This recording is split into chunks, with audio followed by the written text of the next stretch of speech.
Tá bom. Vou abrir aqui para vocês o que falamos na semana passada, né? Nós estávamos falando sobre. Já que eu tenho que apertar. Ah, lembrei. Professora aqui com uma dificuldade de memória. A gente falou sobre o capítulo 4, né? Sobre a questão do preconceito, olhar o outro, que o conceito e que o preconceito são coisas diferentes. Falamos que o bullying é uma forma de preconceito que a gente faz negando o outro, subestimando esse outro, tá? Então a gente vai finalizar o capítulo 4 e aí a gente vai entrar no capítulo 6, tá bom? Já que a gente já explicou o capítulo 5. Então, né, como a gente estava falando, o bullying é a prática de atos violentos, intencionais e repetidos contra uma pessoa e causa danos psicológicos e fisiológicos, né? Muitas dessas pessoas que sofrem bullying carregam isso para a vida toda, a gente falou sobre isso, tratar as pessoas como a gente quer ser tratado. Daqui a pouco eu abro o chat, peraí. E aí, nós falamos um pouquinho sobre Nietzsche, né? Que era um filósofo, e ele falava que todos nós, seres humanos, vivemos à deriva da sociedade. Ninguém ensinou pra gente como viver e a gente só vai seguindo o fluxo, tá? Esse fluxo aí, um fluxo eterno, em que a gente só vai seguindo, vai acertando e vai errando por meio da vida, né? Dessa complexidade da vida. E falamos sobre a questão do ser passional. A gente parou no juízo de valor, né? Que é mais para frente. E que o que é o ser passional? Alguém que age por ações, por sentimentos, paixões. Não tem algo racional por trás, não é pensado. A pessoa só simplesmente age, independente de outros fatores, até independente daquilo que vai acarretar depois disso, né? Então, muitas pessoas agem de modo passional. Ela não pensa e não reflete sobre o que determinada coisa vai causar no outro, o quanto as suas decisões também têm questões positivas e negativas de acordo com essas decisões, né? E a gente estava falando como agir em sociedade.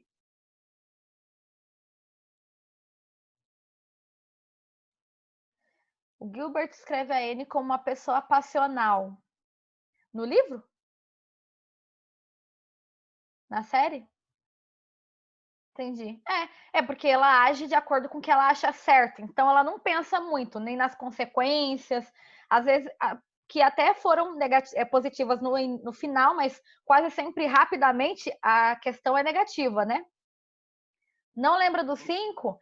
A gente falou sobre a questão da escola, a importância de ter um espaço de conhecimento formal e informal.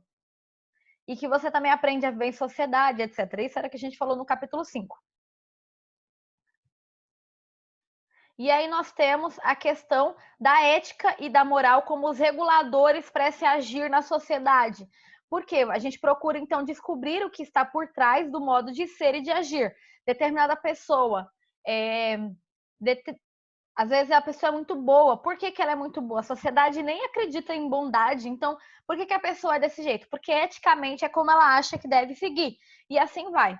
Estabelece as maneiras mais convenientes de ser por diante da perspectiva do certo e do errado, do bem e do mal. Então, ela sempre vai avaliar eticamente, moralmente, quais são as consequências.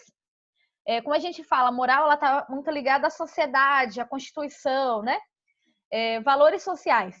A ética está ligado a coisas que eu acredito como certo e errado e o quanto isso interfere na visão do outro sobre mim. Então, por exemplo, digamos que você gosta. Você é uma pessoa, eu vou falar uma coisa bem drástica, tá? Você é uma pessoa, então, que bate em cachorrinho. Você vê os cachorrinhos lá, todo peludinho, nenenzinho, aí você vai lá e bate no cachorrinho. Você não acha que isso é errado internamente, porque você acredita que é um animal e não tem lei mesmo para isso, então tanto faz. Para você, isso pode ser até eticamente aceitável. Mas lembrando que a ética também tem a ver com como as pessoas enxergam os seus atos. A maioria, o povo aqui da sala vai gostar se souber que você bate nos cachorrinhos? Então, necessariamente, a ética ela também está direcionada a como as pessoas veem as suas ações, tá? Então, ninguém aqui vai deixar você bater no cachorrinho, tadinho do filhotinho. Não importa se é lei ou não. Tem outras coisas que estão intrínsecas na ética, né? Então, aí você sempre se depara com bem e mal e essas dualidades, né, da sociedade. E aí nós estamos falando também da filosofia ética, tá? Na relação dentro da filosofia ética. Bianca, o que você está escrevendo?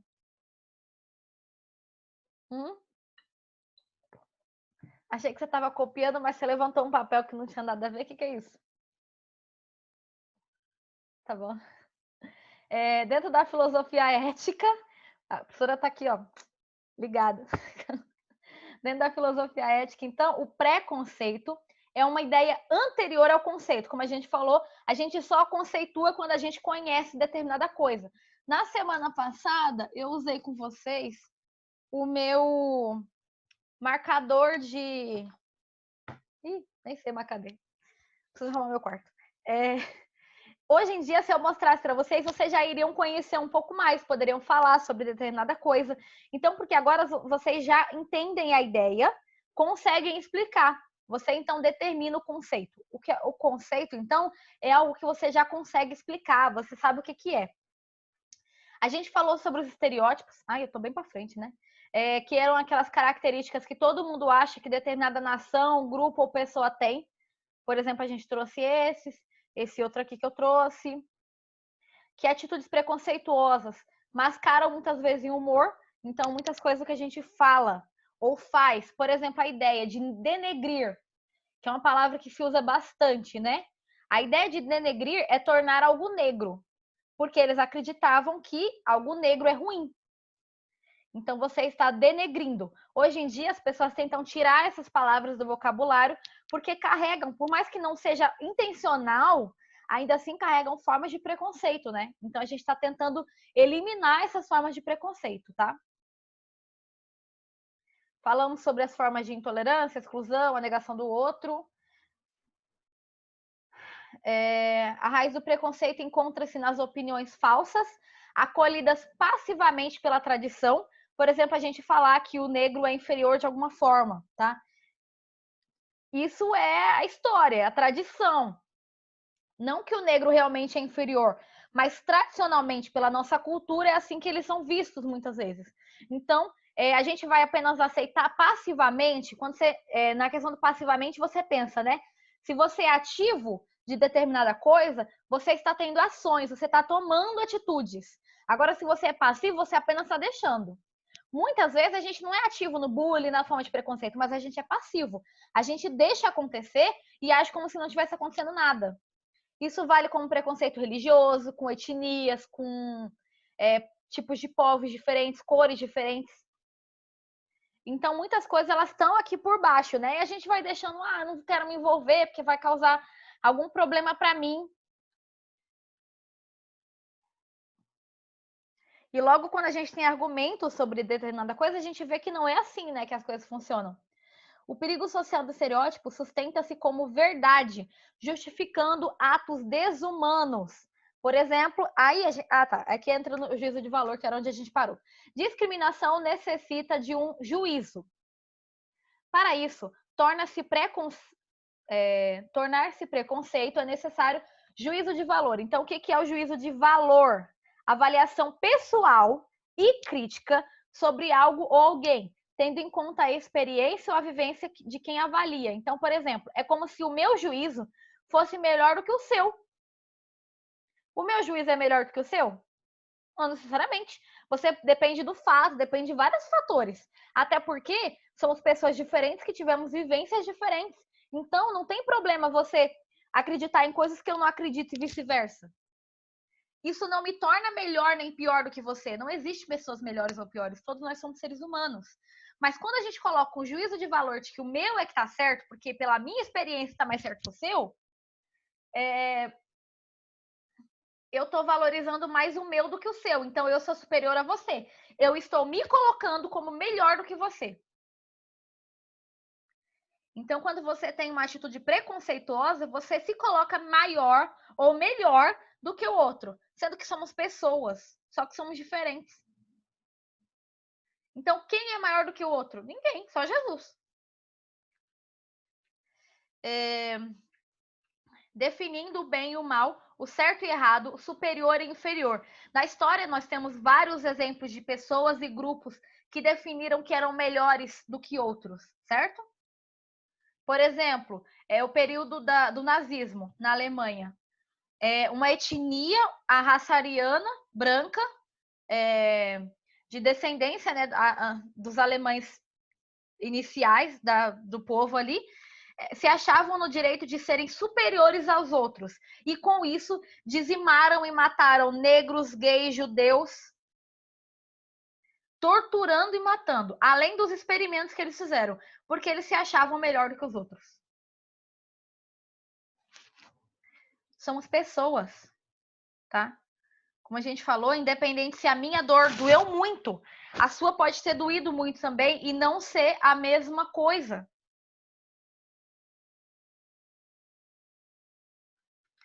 Então, a ideia desse juízo de valor, ou até do preconceito, né, é que o melhor comanda o pior. Então, é como se, aqui eu trouxe, né, alguns exemplos para vocês. Durante a história, os europeus achando que eles tinham mais civilização, ou que eles eram melhores desenvolvidos do que os africanos. Sendo que a gente já estudou sobre a cultura africana, e não só o Egito, várias outras, os dos povos males, de Gana, o Zimbábue, povos riquíssimos de cultura, tecnologia, artes, que eram desvalorizados pelos europeus e foram escravizados por causa disso. Aqui, então, nós temos campos de concentração, né, com crianças judias, que passaram por isso desde a infância. Por quê? Por você ser judeu, que era um grupo, né, uma nação, você era inferior do que os arianos e você deveria ser morto nos campos de concentração ou torturado por isso. Essa imagem aqui é nos Estados Unidos, brancos e negros separados, eles não podiam sentar no mesmo banco, eles não poderiam pegar os mesmos ônibus, não poderiam beber no mesmo bebedor, tudo tinha que ser separado. E olha, a negação é tão grande que as mulheres estão sentando de costa para essas pessoas, para não ter o desprazer de ver o outro de outra cor.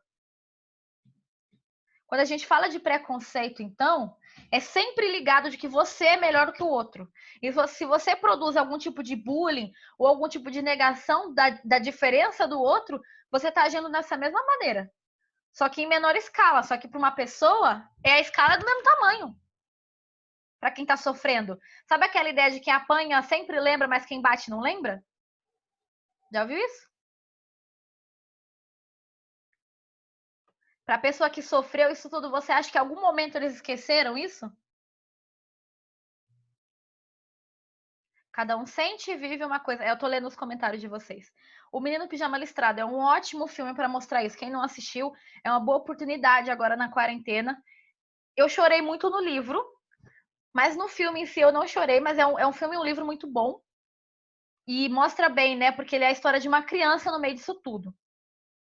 Tem outro filme bem forte também, que é A Vida é Bela, mas eu assisti quando eu tinha uns 10 anos e eu não consegui ver mais porque é muito forte. Até hoje eu ainda tô traumatizada. E isso que eu vi o filme. Imagina se eu tivesse vivido a situação. Essa imagem lembra. Todo mundo tá falando do menino de pijama misturado. Eu vi um vídeo mostrando esse tipo de coisa. Gente, aconteceu muito e ainda acontece. Quando a gente é xenofóbico, por exemplo, que acha que o venezuelano não pode vir para cá porque eles são diferentes. Por quê? Somos todos da América Latina. Todos nós tivemos o mesmo tipo de colonização, de exploração. Todos somos subdesenvolvidos. Ou os haitianos, que estão tentando refugiar-se para um lugar melhor.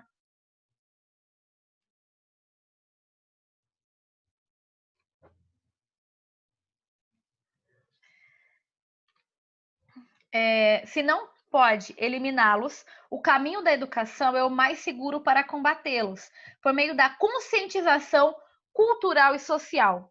As pessoas às vezes agem sem refletir sobre suas ações. Eu agora estou tentando ensinar para vocês, ser uma mediadora entre vocês e o conhecimento. Vocês sabem que a história está aí para mostrar diversos momentos em que as pessoas serão cruéis umas com as outras. E vocês veem isso no dia a dia de vocês também. Quando alguém, por exemplo, é minimizado por ter alguma deficiência ou por ser um pouco diferente. Eu não posso ensinar isso para vocês, mas eu posso conscientizar. E vocês que são a próxima geração e a nova geração de brasileiros podem conscientizar outras pessoas pelo seu meio social e cultural. Também é papel de vocês. Lembra que a gente falou nas outras aulas? O papel que vocês têm, depois em que vocês têm o conhecimento, eu posso passar. Mas quem vai viver o conhecimento é vocês. Eu tento viver o que eu falo. O máximo que eu posso. Mas quando vocês escutam, o que vocês veem esse tipo de coisa? Vocês vão continuar vivendo uma vida passiva? Ou vão tentar agir também diferentemente disso? Por meio de um sistema democrático visando a liberdade acima de tudo.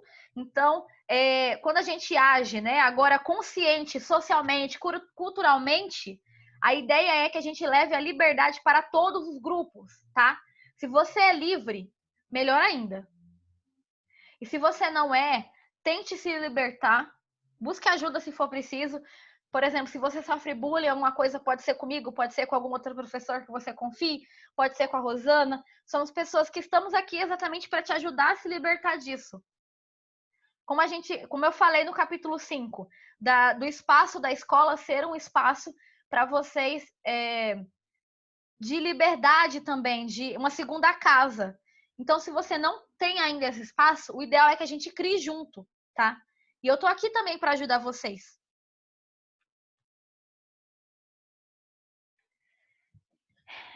Colocar aqui, você é até criticado só por ser quem você é, sim? Pensa que eu sempre tentei ser o tipo de pessoa boa e que ajuda os outros. Nunca, não vou falar que eu sou perfeita, porque eu não sou, porque eu já errei muito, já magoei outras pessoas. Ajo às vezes sem pensar, eu não sou o tempo inteiro. Nossa, eu vou ser filósofa 24 horas e penso em todas as minhas ações. Infelizmente não, mas eu tô tentando mudar isso.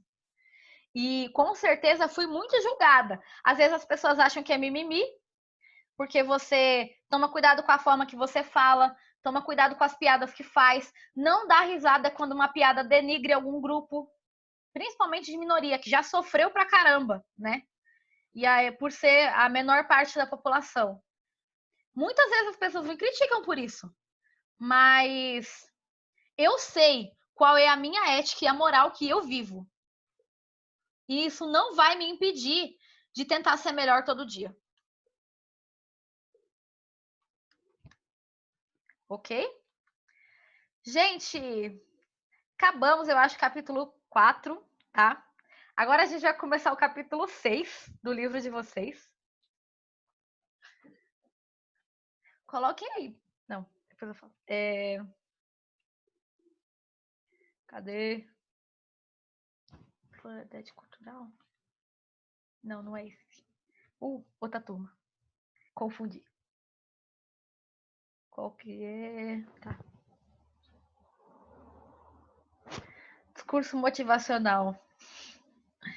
Mudança de pensamento e ação.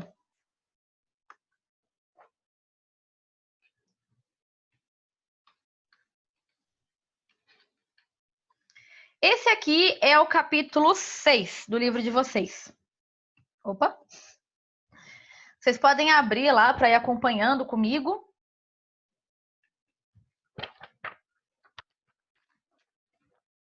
E aqui a gente vai começar a questionar sobre a vida. Na verdade, essa unidade ela fala sobre a vida, tá? Então a gente vai discutir sobre planos traçados e etc. até o final da unidade. E aqui o título é: o ser humano nasce com destino já traçado? Dentro da religião, por exemplo, a gente tem uma questão bem forte, né? Porque algumas pessoas acreditam em determinismo, então que já está tudo bem traçado, e outras pessoas acreditam em livre-arbítrio. E eu vou apresentar agora, dentro da filosofia, essas duas linhas de pensamento, tá?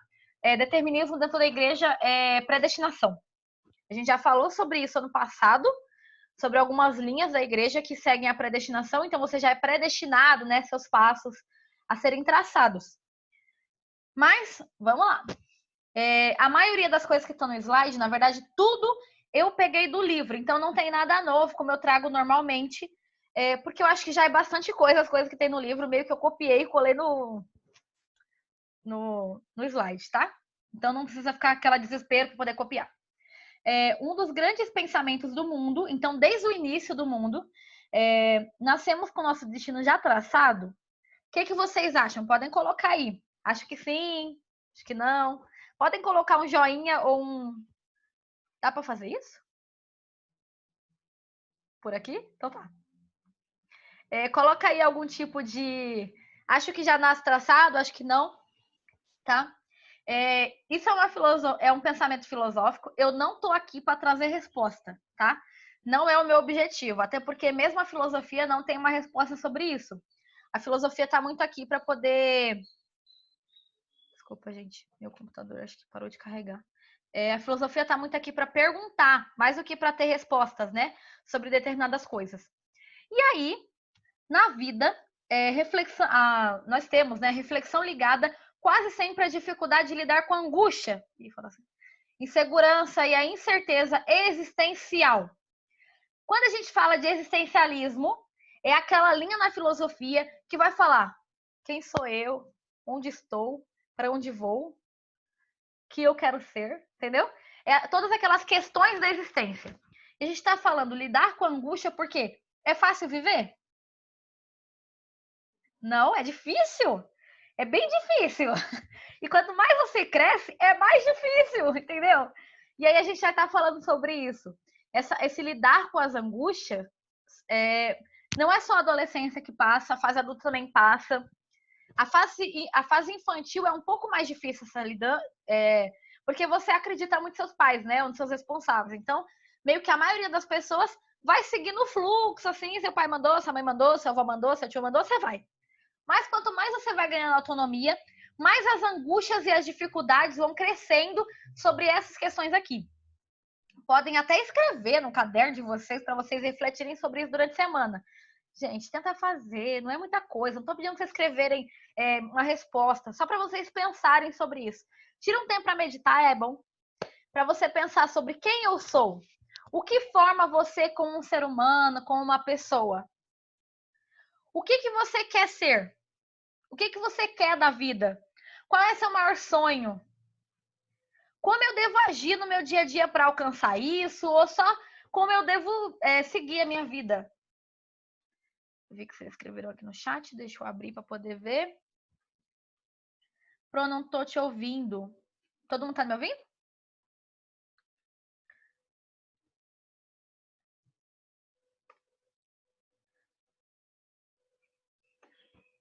Ai, como é que eu aviso? Alguém avisa a Isabela que ela precisa ligar aqui de baixo, porque ela não tá me ouvindo, eu não sei por quê.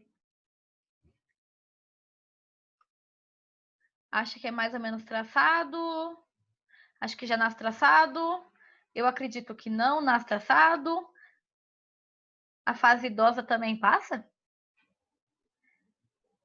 É o que eu estou pensando nessa quarentena. Ah, tá, já tá ouvindo, beleza. E aí nós temos a questão dos momentos da vida, né?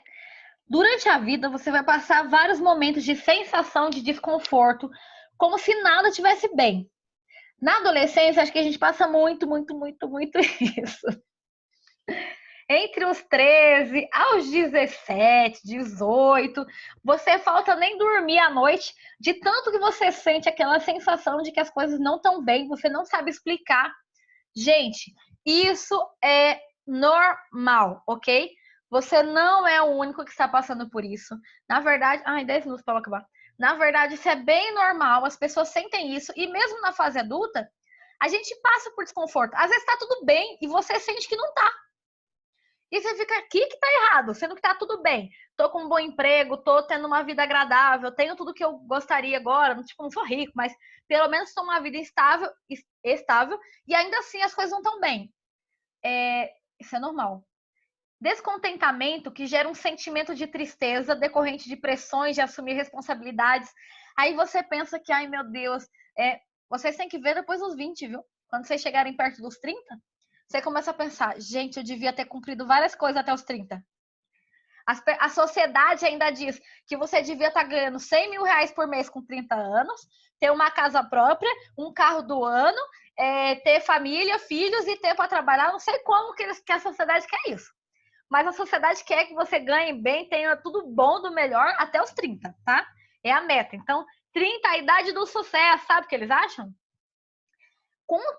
Eles vão pressionando cada vez mais as pessoas, você tem que assumir mais responsabilidades. Cada vez que você vai fazendo 12, 13, 14, 15, 16, 17, as responsabilidades aumentam, a autonomia aumenta, você é mais pressionado e nem sempre você sente bem com isso. E tá tudo bem, tá? Agindo de forma que os outros determinam, bem como da exigência de superação das perdas pessoais, dos sonhos não realizados, desconhecimento, enfim, são experiências que fazem as pessoas questionar a vida e a capacidade de enfrentar as exigências da realidade. É quando você para e pensa, meu Deus, acho que eu não dou conta. Saudade quando meus pais faziam feijão para mim, entendeu? Porque eu não dou conta de pagar conta, eu não dou conta de prestar vestibular sozinha, eu não dou conta, entendeu? Cada vez mais vocês vão tendo novas responsabilidades, mais e mais coisas, e quando você não consegue isso, você se frustra. Porque a sociedade impõe para você que você tem que fazer tudo isso, cumprir tudo isso. E se você não consegue, normalmente você vai acabar se sentindo mal por causa disso. Porque as pessoas esperam muito de você, tá? E aí você pensa, mesmo os sonhos que você sonhou e você não realizou, conforme os anos vão passando, você se frustra. E a vida realmente é difícil, você fica mal. Podemos pensar que a vida segue uma ordem natural? Um roteiro pré-determinado? Então, tipo, essas frustrações e tudo isso que não deu certo, ou que deu certo na sua vida, já foi seguido uma ordem natural? Alguém já determinou tudo isso? Eu, ou um ser superior, ou a própria biologia e a vida, isso que determinou todos os meus passos? Não sei se está fazendo sentido para vocês, está fazendo sentido? Mais ou menos? E aí a gente entra na questão filosófica. Tem um destino já determinado, com uma ordem pré-existente, ou seja, essa ordem já existe, sem que eu nada possa fazer para mudar essa realidade? Ou tenho liberdade de construir dia após dia a minha própria vida?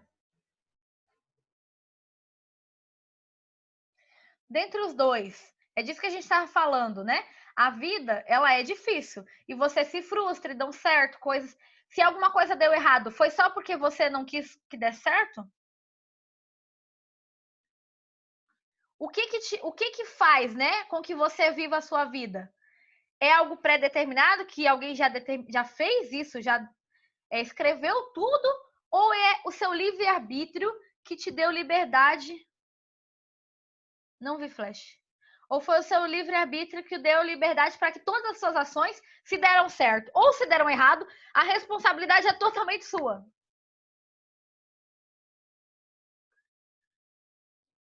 Deixa eu ver aqui, tem um monte de coisa no chat. Acredito que todos temos um propósito nessa terra, que Deus planejou para nós. Eu acho que o ser humano não nasce com destino traçado.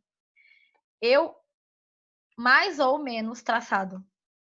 Eu sinto pouco. Aí é bem pouco mesmo. Sim, foram traçados, mas com os pensamentos, várias coisas, meio que destinos, barra Deus. Bom, não porque sentimos várias coisas. Então, isso faz com que agimos de forma diferente do esperado pela sociedade. Não vi flash e pela Bíblia, Deus, ou Deus, eu acho, mas nem sempre seguimos.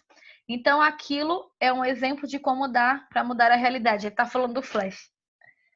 Eu acho que nascemos com destino traçado, mas nós decidimos Como vamos lidar com isso? Gente, eu estava lendo o chat de vocês e os pensamentos de vocês sobre esses assuntos, tá? Porque é uma questão que nos interessa muito. Da fase da adolescência para frente, a gente sempre vai pensar meio, eu que escolhi? Não fui eu. Será que foi? Eu tenho que lidar com as consequências desses atos positivos ou negativos? Então, assim, quem determinou? Quais são as possibilidades que nós temos? Quem acredita que alguma coisa, além da própria compreensão radical, determina inelutavelmente a vida e que nada se pode fazer contra esse grande poder, revela um pensamento mítico diante da realidade. Isso significa que, para explicar a realidade, muitas vezes o indivíduo utiliza de justificativas sem considerar lógica da situação. O que ele quer dizer aqui? Que basicamente, está no livro, tá? Basicamente que muitas pessoas acreditam num pensamento mítico para explicar. Ou seja, é algo sobrenatural, tá? Pode ser que Deus determinou como ia ser todos os seus dias e como você deveria segui-los. E eu não estou falando, por exemplo, da Bíblia, que é um guia para você seguir, mas sim que Deus já escreveu todos esses dias e que você só apenas está cumprindo tabela, tipo isso, com palavras mais fáceis para você entender. Então você apenas está seguindo a vontade de Deus. É um tipo de explicação. Não é a única, numa explicação mais sem ser tão racional, tá? A gente tem outra que eu vou mostrar no próximo slide. Aqui. Na Grécia, nós temos as moiras, que são mulheres, elas são tipo seres sobrenaturais, viu? Na Grécia Antiga. E essas mulheres, eles acreditavam que elas teciam a vida dos homens. E que cada pessoa tinha um fio tecido por essas moiras, tá? E esse fio continha toda a vida das moiras. E aí, caso uma delas cortasse o fio, a vida da pessoa acabava. E a pessoa morria, tá? Eles iam tecendo, né? Quem nunca viu aqueles grandes itens para tecer fio, como na Bela Adormecida, né? Que tem a roca, que ela é um estilo de local para poder tecer, né? E aí eles iam tecendo o fio e crescendo a sua vida, e a sua vida estava toda ali naquela linha. Por isso é que daí que vem a ideia do estar com a vida por um fio. Quando a pessoa tá, não sabe se morre, se vive, entendeu? Porque é tão fininho o fio, é só alguém cortar e acabou. Tô lendo o chat de vocês. Deus traça todos os dias, pois todos os dias vivemos diferentes. Aí só na sala para falar sobre só de curiosidade ou acabar cortando. O quê? Peraí que foram muitas coisas, eu acho. Gente, então eles acreditavam que essas moiras é que escreviam toda a linha, né, da vida. E aí nós temos, para os gregos, o destino era a ordem, a regra que posicionava cada ser no seu devido lugar e em seu papel a ser desempenhado ao longo da vida. Então, isso é que era o destino, tá? O destino te colocava em onde você deveria estar no universo, na sociedade, em todos os pontos. E aí nós temos a história do Édipo Rei, que aqui deve estar censurado, que é um livro bem esquisito. Mas, gente, escrevam aí o nome de vocês. Falta menos de 1 minuto para acabar a aula. Enquanto isso, eu vou lendo a história da página 28 para vocês, tá? Escrevam o nome de vocês. Édipo Rei. Laio, rei de Tebas, foi advertido por um oráculo, ou seja, um ser que avisa o futuro, né? De que haveria perigo para sua vida e seu trono se nascesse seu filho, se crescesse seu filho recém-nascido. Ele, então, entregou a vida a um pastor, a criança a um pastor, com ordem de que fosse morta. O pastor, porém, levado pela piedade e ao mesmo tempo ao atrevendo a desobedecer inteiramente a ordem recebida, amarrou a criança pelos pés e deixou-a pendurada no ramo de uma árvore. O menino foi encontrado por um camponês que o levou aos seus patrões.